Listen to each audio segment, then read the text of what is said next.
All right, welcome to another episode of Inspired Content, where I'll be looking at the short story Night by Don A Stuart, is the way it's the person wrote their name here.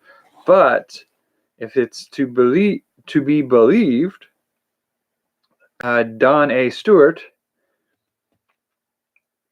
is in reality John W. Campbell Jr., who edited Astounding Science Fiction. So it was a pseudonym or a nom de plume, I believe is the way we say that. Anyway, so the story Night, I'm going to have to say, hopefully he was a better editor than he was a writer. No offense, I haven't read any of his other work. I don't mean to be rude about it. But for a short story to feel like the first half of the story was too long is saying a lot. The whole premise of the story really takes place in the last half of the story. You could set up a little bit of it was a test flight gone wrong and the vehicle crashed to the ground empty. You could set that up faster than he did. And then you could set up the arrival of the pilot later faster than you did. And you could set up the first part of his disappearance when he recounts what happened to him faster than you did. The real meat of the story is what happens after he really discusses how he disappeared, and like he never says how, just says that he found himself in the far distant future of the world. And I was like, okay. And like it was just sort of like this discussion of like the dying universe, like the dying earth underneath the dying sun in a dying universe. And that's sort of all there was. The story is that's it. And like somehow magically he ended up in the future and they don't explain it. And somehow magically that's reversed and they don't really explain that either. And so overall, there's really just like, I don't know what you were trying to do with that story other than talk about the idea that the universe and the world will someday being dying graveyard, like empty, hollow shadows of their former selves as like a lifeless record of what once was for nobody to see because the universe is dead. Like it's an attempt at a nihilist science fiction story. I don't know. Like I really don't get the point of that story. And it's just sort of like there wasn't even a lot there that was fascinating from a story reader's perspective. Nothing to drive you back and say like, ooh, this stands out because of this. But I think that might be coming partly from the time frame we're in and from which it came. Because my understanding is this was written in 1934. Let's see. Okay. So it was written in the 1930s, it looks like. This was written in 1935. Oh, it was published in 1935. So yeah.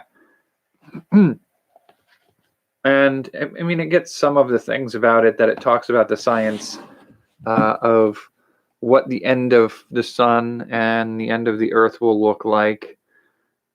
It gets some of it wrong, but again, like, yeah, we're talking about stories that were first published in the 1930s. Yeah, we've learned some things from then. That's not a surprise. I get it. So I can't tell if part of this story, the I'm wondering if I'm just missing the fact that for the time it came out in, this would be a uniquely interesting perspective on what would come in the future of Earth. Because I didn't find it unique or interesting based off of what we know. And I mean, it didn't give us anything new that we didn't already know. And it got enough of the things wrong that you have a sense that the universe this is written in didn't have enough basic understanding of what happens to like the sun as it gets older. Uh, and I sort of feel like this missed on a lot of marks. It's not one I'm walking away with feeling like, yeah, I'm glad I read that. Like I don't think it offered a lot in that perspective.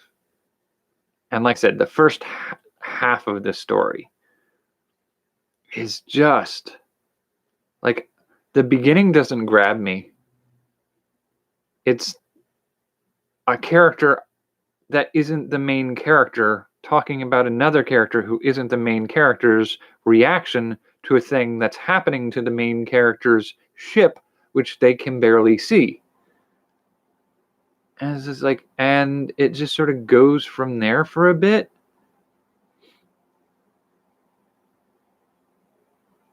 And then it's the expectation that the main character's dead. And I keep calling him the main character, but they never even really delineate him as the main character, do they? Because he's found after they've collected the damaged and crashed ship. And he's unconscious. They give him oxygen. He comes back to, and he's, again, like the previous story, The Martian Odyssey, is somebody recounting their experience to the reader or to the people that saved him or rescued him. He's sort of the main character because he's the one everything happened to, and he's telling the story that we're experiencing. But it's the author telling the story of a person telling the story to not us. But we happen to be listening in enough to gather what he's talking about. And it's just like, it's not handled as well as the Martian Odyssey was handled really, really well. That worked for that style of story. This one I feel didn't work. I feel like it's, you could save this story if you trimmed the first half, focused on the second half, and then did another half to follow it that sort of explores the ramifications of that key bit. So basically, like, you have front half, second half, and then a new half. I feel like if you trim the front half mostly off, just like you could do a paragraph setup. And like you could probably do a couple sentences to set up what they did for the first half of that story.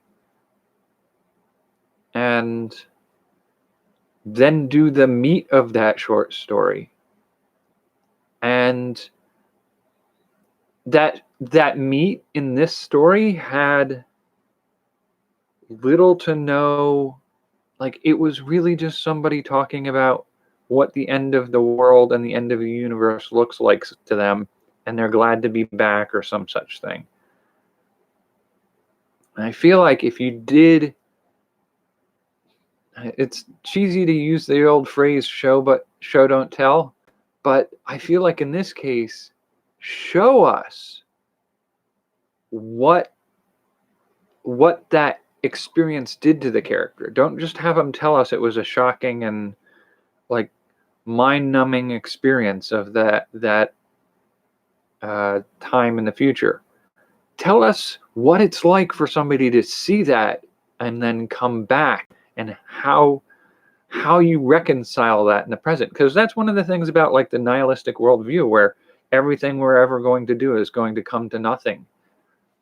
The universe will die one day, and it'll take everything we've ever done with it, and none of it will have ever mattered. Like, tell that story. What's it like to face that, face on, not just as a thought experiment, not just as philosophy, but you get to the end of the universe, you see it for yourself, and you sort of surrender to the understanding and your place in it, and then you have the chance to come back from it.